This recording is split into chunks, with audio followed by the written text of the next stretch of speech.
Abra sua Bíblia comigo, Gênesis capítulo 2.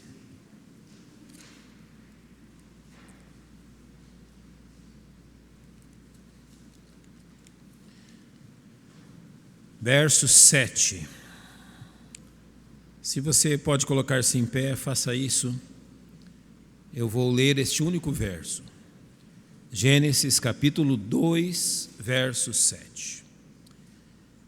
E formou o Senhor Deus o homem do pó da terra, soprou em suas narinas o fôlego da vida, e o homem foi feito alma vivente. Senhor, nós temos Tua bendita palavra aberta diante de nossos olhos e desejamos tratá-la com a seriedade e a honra destinadas ao Senhor.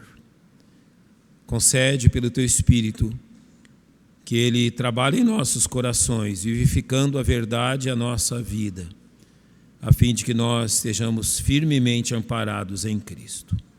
É no nome dEle que oramos agradecidos. Amém. Podem se assentar. Aqui o texto está nos dizendo que Deus criou o homem, o formou do pó da terra, e não somente isso, Deus não fez simplesmente um boneco de barro.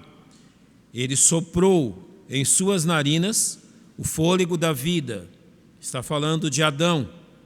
Deus deu a ele vida, Deus criou Adão a partir da terra. E então o homem foi feito alma vivente. Ele tem a existência concedida pelo próprio Deus. Nesta manhã, eu quero, por parte de verdades da palavra de Deus, meditar com os irmãos o que afinal conduz um ser humano a desejar tirar tão grande privilégio, a desejar dar fim a tão grande privilégio concedido por Deus, a vida. O que leva um ser humano a, por sua própria escolha, por sua própria vontade, entender que deve interromper sua vida, dar fim à sua própria existência neste mundo, sabendo da eternidade, reconhecendo a eternidade da alma e o fato que daremos contas diante de Deus por nossos atos. Eu quero pensar um pouco sobre isso e entender um pouco aquilo que a palavra de Deus nos diz, especificamente a respeito dessas questões.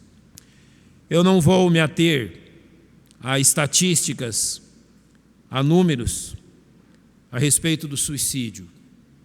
Eu creio que isto recebe uma determinada divulgação, não tanta, e é bom que isso não seja constantemente divulgado. Não é esse o nosso propósito. Eu não quero olhar para esse fato com um olhar mórbido, nem nos tirar da direção que nós pretendemos seguir.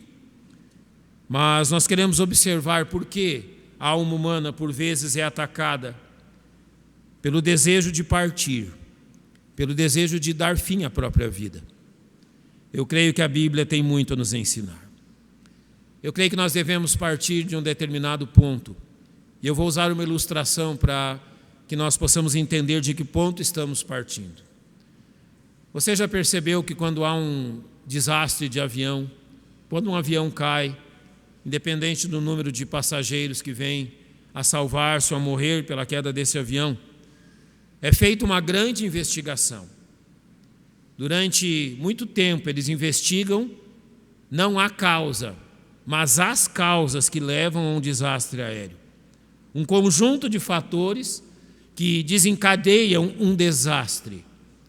Um conjunto de elos que levam, então, uma máquina, um avião que deveria voar, deveria planar, a subitamente despencar dos céus, causando a perda de vidas. Ou seja, nunca é uma razão. É investigado o conjunto das razões. Eu creio que nós devemos ter o mesmo pensamento quando pensamos a respeito das prováveis causas que levam uma pessoa a tirar a sua própria vida. Creio que jamais será uma causa isolada, ou que possamos apresentar uma causa específica, mas o que nós encontramos é um conjunto de fatores que levam a pessoa a pensar em tirar sua própria vida em alguns casos, a cometer essa atitude. Nós vamos examinar essa verdade a partir da antropologia bíblica. O que a Bíblia nos ensina a respeito da criação do ser humano, como Deus criou o homem, aquilo que a Bíblia nos diz que é o ser humano, para que nós possamos observar, então, algumas das causas que conduzem o ser humano a pensar sobre isso. Eu sei que há ciências humanas que estudam também essas causas, e elas têm prestado grande trabalho e esforço para que essas causas sejam minoradas e que para pessoas com essas dificuldades não venham a cometer esse ato. Devemos valorizar também o trabalho que as ciências humanas têm realizado. Mas nosso objetivo nesta manhã é olhar dentro da antropologia bíblica e entender algo que Deus nos ensina. A primeira questão que eu quero apresentar-lhes é a questão bíblica, que Deus criou o ser humano. Ele soprou realmente nas narinas de Adão o fôlego da vida. E mais do que isso, ele não somente deu a vida ao ser humano, mas ele deu o instinto de preservar a vida. Então nós devemos começar por este ponto, e eu vou sempre tocar em 3 questões. A primeira, esse próprio instinto da vida. Segundo, a consciência que Deus nos deu. E por último, a razão que encontramos em Deus para viver. Então nós vamos observar dentro dessa tríade de verdades como Deus trabalha no ser humano, a fim de que o ser humano sempre seja levado a preservar a vida e não tirá-la. Então, quando um ser humano pensa ou decide tirar a sua própria vida, afinal de contas, quais valores ele tem realmente trocado de lugar, quais valores ele tem trabalhado a fim de que ele pense algo assim. Deus não nos criou para a morte. Em Romanos 5,12 a Bíblia diz que por um homem entrou o pecado no mundo e pelo pecado a morte. Mas a morte não faz parte da criação original. Ao criar Adão, ao soprar nele o fôlego de vida, Deus não o criou para morrer. A morte é consequência do pecado. A morte, segundo Romanos 5,12, entrou no mundo pelo pecado. E assim a morte passou a todos os homens, por isso que todos pecaram, ou seja, todos são pecadores. Mas Deus não nos criou para morrer. A morte é uma invasão, assim como o pecado é uma invasão de nossa vida. Por isso, Deus nos deu necessidades. Quando Ele sopra o fôlego da vida, Ele nos dá necessidades a fim de que percebamos que a vida precisa ser mantida. Então essas necessidades básicas são realmente um lembrete constante a cada um de nós de fatos que precisam ser realizados a fim de que a vida seja mantida. Olhe que Romanos 6,25 diz: não andeis ansiosos quanto à vida, pelo que haveis de comer, pelo que haveis de beber, nem quanto ao vosso corpo, pelo que haveis de vestir. Não é a vida mais do que o mantimento e o corpo mais do que o vestuário? Deus está dizendo o seguinte: o que realmente tem valor? Vida. O que não pode ser comprado? Vida. O que só Deus pode dar? Vida. Então Ele coloca realmente, nos chamando a atenção através de nossas necessidades naturais, o fato que nós devemos preservar a vida. E olhe como esses mecanismos funcionam. A fome, ela nos alerta sobre a necessidade que o nosso corpo tem de calorias. A fome é um aviso que nós precisamos nos alimentar. A sede nos alerta sobre a necessidade que o nosso corpo precisa de líquido. Então a sede nos alerta que nós precisamos hidratar o nosso corpo. O sono nos alerta sobre a necessidade de descanso. Ele nos mostra que o nosso corpo precisa de uma pausa. A dor nos alerta para traumas, para exageros e para o mau funcionamento no corpo. Algum machucado, algum trauma no corpo, a dor nos alerta que há esse trauma. A dor também nos alerta para exageros. Quando vamos além do que o corpo suporta, e a dor nos alerta que alguma coisa não está funcionando direito. Então, através de todos esses instintos, Deus nos chama a preservar a vida. De que forma? É mais difícil deixar de se alimentar do que comer. É mais difícil deixar de beber água do que beber. É mais difícil deixar de dormir do que o contrário. Então, todos esses instintos trabalham para a preservação da vida. Tudo nos avisa que a vida precisa de cuidado. Mas Deus foi além. Deus nos deu a consciência. E como a consciência trabalha? Através da revelação da lei moral de Deus.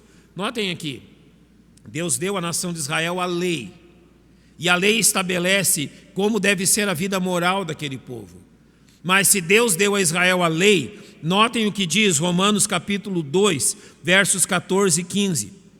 Porque quando os gentios que não têm lei fazem naturalmente as coisas que são da lei, não tendo eles lei, para si mesmos são lei. Então ele diz, os gentios não receberam uma lei, mas eles agem de acordo com a lei. Por que eles fazem isso?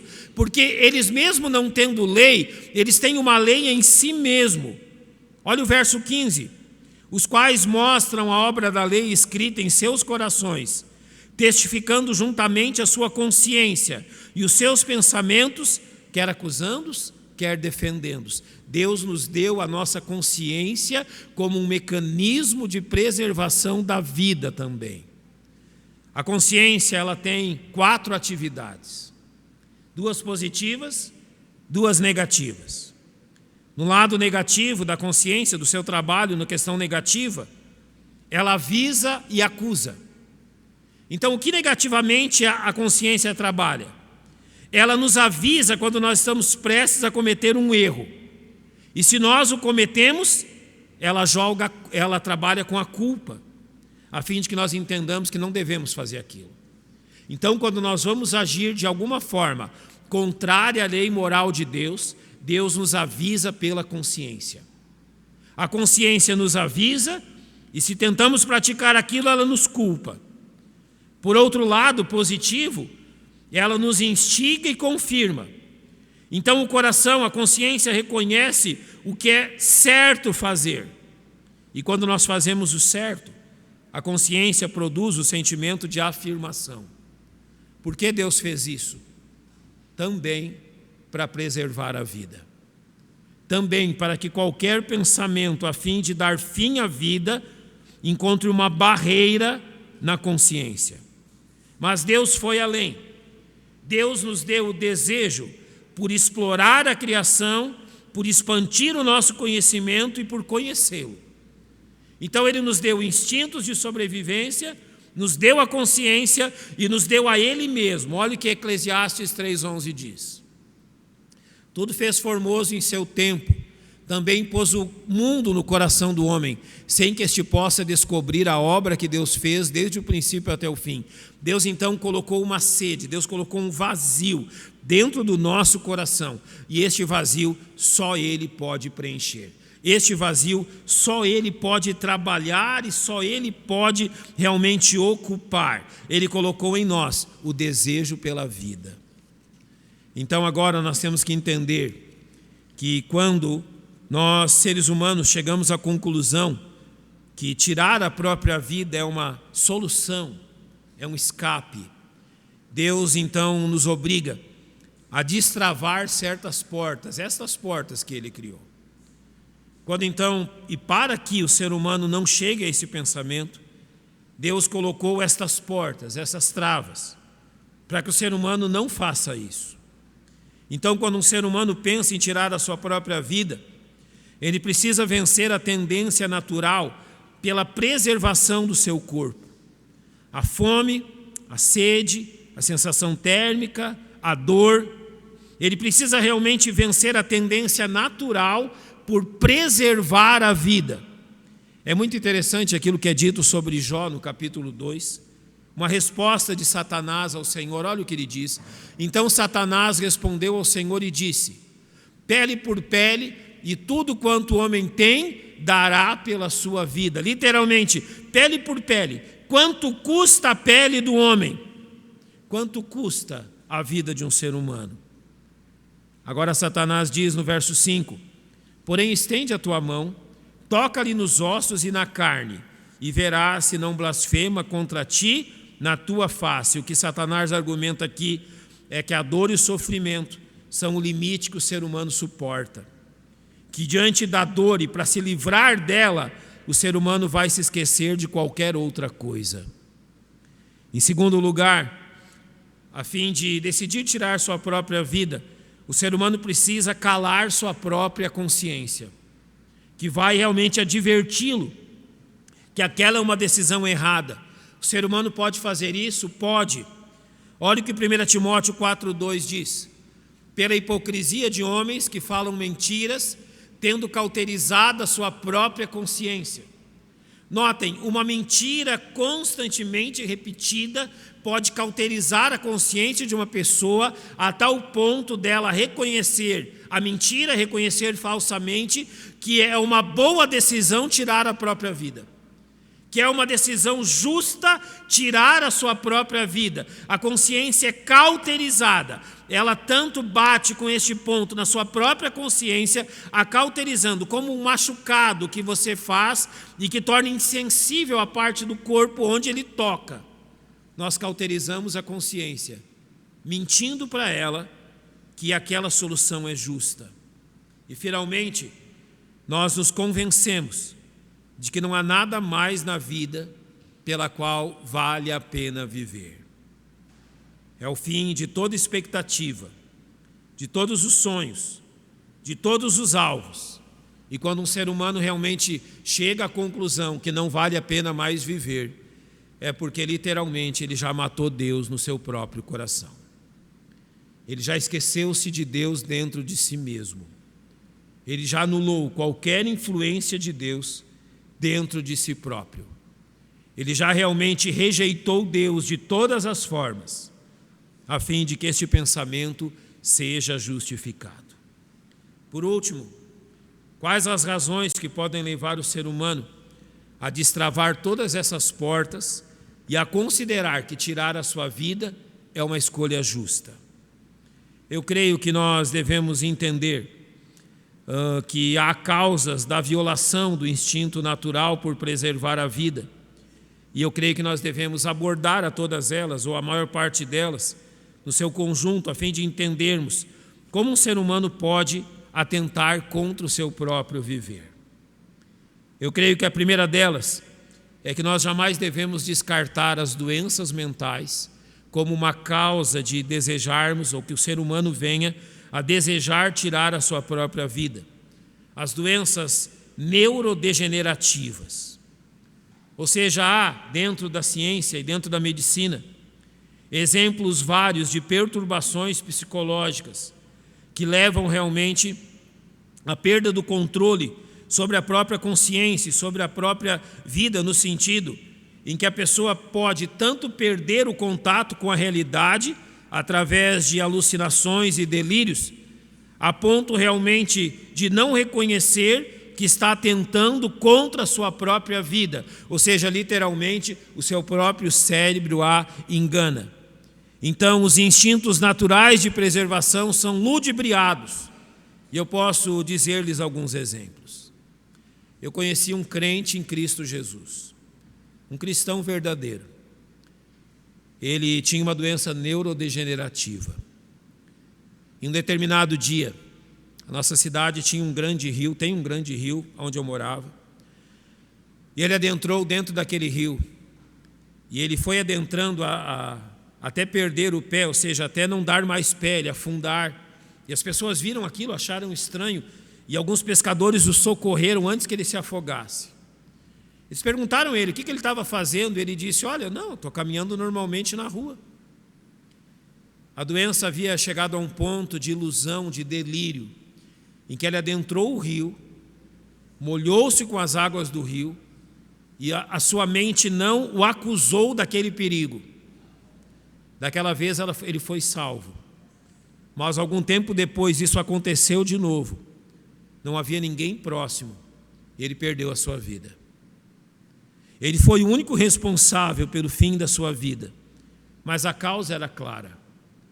Uma doença que havia afetado o seu cérebro quanto à realidade, causou isso. Alguns anos atrás, não mais do que 2 anos atrás, numa avenida, indo daqui da igreja para sair no anel viário, no contorno que vai sair na BR-153, se você passa naquela avenida, você vê grandes postes de metal. Há uns 2 anos atrás, um homem com problemas mentais, ele achou que estava sendo perseguido, e ele adentrou, aqueles postes ainda estavam sendo montados, eles estavam sobre o leito, o meio-fio da avenida, o meio da avenida, e um homem, pensando estar perseguido, entrou num daqueles postes. Ele foi até o fundo. As pessoas não sabem se ele ficou trancado lá ou se por medo ele não quis sair. Alguns dias depois, o forte cheiro denunciou que havia algo errado ali. Os policiais foram verificar e havia um corpo dentro de um daqueles postes. Novamente aqui, a mente engana e as doenças mentais levam ao engano. E nós devemos prestar atenção nisso, ter atenção que essas condições podem chegar através disso. Mas também, situações extremas podem levar um ser humano a pensar em tirar sua própria vida.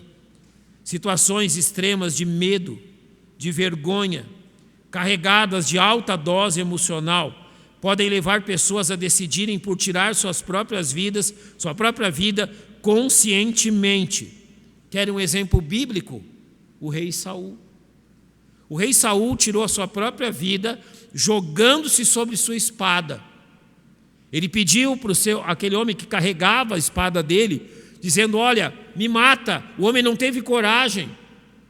Então Saul pegou sua própria espada, afirmou na terra e se jogou sobre ela. Por quê? Pelo medo de ser capturado pelos seus inimigos.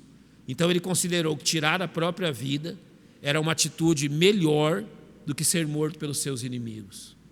Quando você estuda a história, ao final da Segunda Guerra Mundial, na Alemanha, em Berlim, não foi apenas Hitler e Goebbels que se suicidaram. E Goebbels não só tirou a própria vida, como sua mulher tirou sua própria vida, como eles tiraram a própria vida de seus 6 filhos, através da injeção de algo venenoso. O medo levou muitas pessoas, e principalmente mulheres, enquanto o exército russo se aproximava, a tirarem sua própria vida. E muitos soldados alemães, oficiais e soldados, cometeram suicídio com medo daquilo que os inimigos fariam contra eles. Quando eu trabalhava no norte do país, eu lembro do caso de um homem que foi acusado de um crime sexual. Quando ele soube da acusação e soube que a polícia estava vindo à casa dele, ele tomou uma atitude dramática. Quando a polícia arrombou a porta, encontrou o seu corpo asfixiado, ele havia se enforcado. O temor por aquela acusação.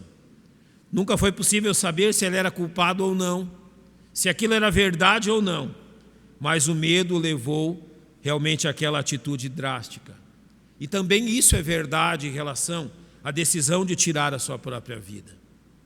Além disso, doenças terminais ou incapacitantes também levam pessoas a dar fim à sua própria vida. Diante de doenças terríveis, onde o instinto da vida, da luta pela vida, passa a ser custoso e a dor é uma companhia constante, há casos, e não são poucos, de seres humanos que optam por isso, optam por tirar, por encerrar o seu viver, algumas por inanição e em alguns países pela morte assistida. Mas isso também deve ser levado em conta.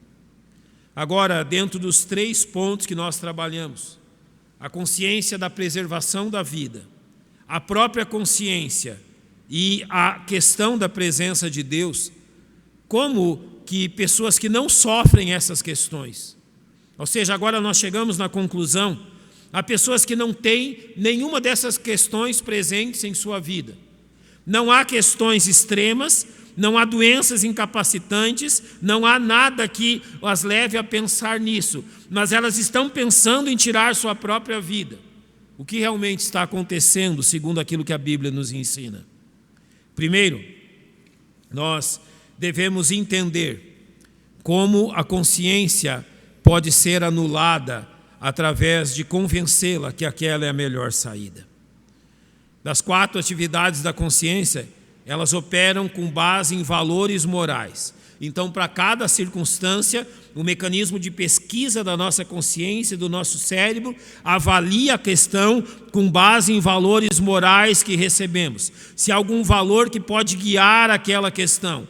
Então, o mecanismo de pesquisa da nossa mente rastreia, podemos dizer, cada partilheira da nossa mente, a fim de buscar um valor que determine aquilo que deve ser feito em determinada circunstância. Se ele, nesta busca ativa, encontra avisos que instiguem realmente a uma decisão, talvez ele não encontre absolutamente nada. Então, nós devemos entender algumas questões. Em algumas sociedades, o suicídio é valorizado como algo honroso. Você quer tirar a sua própria vida e você está procurando um valor que demonstre que aquilo é certo. A sociedade lhe concede um valor duvidoso, mas para aquela sociedade certo. É bem conhecido entre as sociedades orientais a forma de encarar o suicídio como uma saída honrosa. Vocês conhecem muitos detalhes, muitas histórias disso. Da mesma forma, pessoas que passaram pela experiência de perder familiares pelo suicídio acabam concordando que esta é uma decisão que pode ser tomada, autorizando a si próprio a pensar em tirar a própria vida. Ainda, quando nós olhamos para a questão do próprio Deus, aqueles que simplesmente não encontram mais na vida uma razão de viver, você fala com elas e lhes pergunta: por que você está pensando em tirar sua própria vida? E elas respondem: porque simplesmente não existe uma razão suficientemente forte para viver. Então, uma sequência de fatos parecem afirmar isso: o desespero, o não encontrar uma solução, o não ter um objetivo. Eu li um livro, comprei um livro algum tempo atrás, muitíssimo interessante, O Sentido da Vida. Talvez alguém de vocês já tenha comprado. Um psiquiatra chamado Viktor Frankl. E é muito interessante a história de Viktor Frankl. Ele era um judeu que foi prisioneiro nos campos de concentração nazistas. E ele pôde lá, naqueles campos de concentração, observar algo, isso que ele conta nesse livro, isso que ele conta nessa publicação. Ele começa a descrever como as pessoas morriam nos campos de concentração. E ele mais ou menos delimitou isso dizendo que elas morriam não é pelos maus tratos, não era pela falta de alimento, nem pelos sofrimentos, mas elas morriam simplesmente quando elas desistiam de viver. Então elas consideravam que não valia mais a pena. Então elas deixavam de se alimentar, elas deixavam de ir ao trabalho e elas simplesmente se entregavam e acabavam então chegando à morte. Eu quero concluir dizendo, nesse tempo de pandemia, a nossa cidade sofreu realmente um número assustador de suicídios. Muitas pessoas desistiram de viver. Negociantes com seus negócios quebrados, inviáveis, outros que haviam colocado a sua confiança em tantas coisas, outros que haviam perdido familiares queridos. E é bom que as mídias, os meios de notícias não noticiem isso. Há um acordo para que eles não noticiem isto. Isto é bom.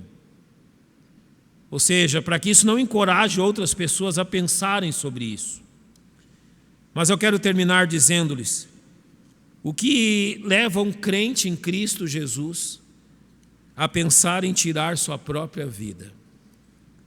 O que leva um salvo a chegar à conclusão que isto é uma saída viável. O que a Bíblia nos ensina é que quando um filho de Deus permitiu que o seu coração seja enganado a tal ponto, há uma questão aqui que deve ser bem entendida e central. Quando um verdadeiro filho de Deus chega a pensar nisso, significa que ele deu tanto lugar ao seu próprio orgulho, ao seu próprio egoísmo. E significa que ele diminuiu tanto Deus, a ponto de se exaltar a tal ponto que realmente ele é tão grande e Deus tão pequeno que não há mais uma razão certa para viver. Irmãos, quando nós damos lugar ao nosso próprio orgulho, quando nós damos lugar ao nosso próprio egoísmo a tal ponto de reconhecer que somos tão grandes e de chegar à conclusão que as demais pessoas não têm reconhecido isso, como eu sou importante, como eu sou grande, como eu sou realmente tão maior do que todo mundo e tão maior do que Deus, o meu próprio orgulho me engana e o meu próprio egoísmo chega à conclusão que, já que as pessoas não me consideram assim, é melhor mesmo que eu as abandone. Tirar a própria vida é a maior atitude de egoísmo que um ser humano pode tomar. Qual o remédio contra isso? Tiago capítulo 4 diz assim: ou cuidais vós, que em vão diz a Escritura, o Espírito que em vós habita tem ciúmes? Antes ele dá maior graça, portanto diz: Deus resiste aos soberbos, mas dá graça aos humildes. Qual é a solução? Sujeitai-vos, pois, a Deus, resisti ao diabo, e ele fugirá de vós. Você percebe como a questão diabólica está por detrás de tudo isso? O texto diz: sujeitai-vos a Deus, mas também resisti ao diabo, que deseja provar que você é maior do que realmente é, e deseja realmente provocar o egoísmo e o orgulho no seu coração. Sujeitai-vos a Deus, se humilhe debaixo da mão de Deus, e o diabo não terá o poder de fazer isso. Chegai-vos a Deus e ele se chegará a vós. Limpai as mãos, trate isso como algo pecaminoso. Vós de duplo ânimo, purifique o seu coração. Só há lugar para alguém grande no seu coração, Deus, não para você mesmo. Sinta suas misérias, reconheça quem você é, lamente e chore. Converta-se o vosso riso em pranto, o vosso gozo em tristeza. Literalmente, chute o orgulho para o lado de fora. Humilhai-vos perante o Senhor, e Ele vos exaltará. Pessoalmente, eu creio que Deus não permitirá jamais que, conscientemente, um salve Cristo chegue ao ponto de tirar sua própria vida. Realmente pode ocorrer que doenças degenerativas o levem a isto? Sim, pelo engano da sua própria mente. Mas se um salvo em Cristo chegar a este ponto, além de Deus não permiti-lo, Deus há de discipliná-lo, mesmo que seja pela própria morte. O que Deus nos chama a atenção aqui: tenha muito, mas muito cuidado com o orgulho do seu coração. Tenha muito cuidado com o seu próprio egoísmo. Tenha muito cuidado com o tamanho que você pensa que tem. E tenha muito cuidado em diminuir Deus a um tamanho que Ele não seja mais a razão da sua vida. Nós desistimos da vida quando Deus não é o centro dela. Nós desistimos dos propósitos quando Deus já não é tão majestoso como a Bíblia diz que Ele é. Qual é a solução bíblica para a saúde mental? Qual é a solução bíblica para a paz no coração? Deus tem que ser tão grande como Ele é, e nós tão mínimos como verdadeiramente somos. Que Deus seja grande na sua vida, e que você seja tão pequeno que não reconheça que há algum valor. O valor está em Cristo. A nossa riqueza está em Cristo. E a nossa segurança no nosso Deus, e não em nós mesmos.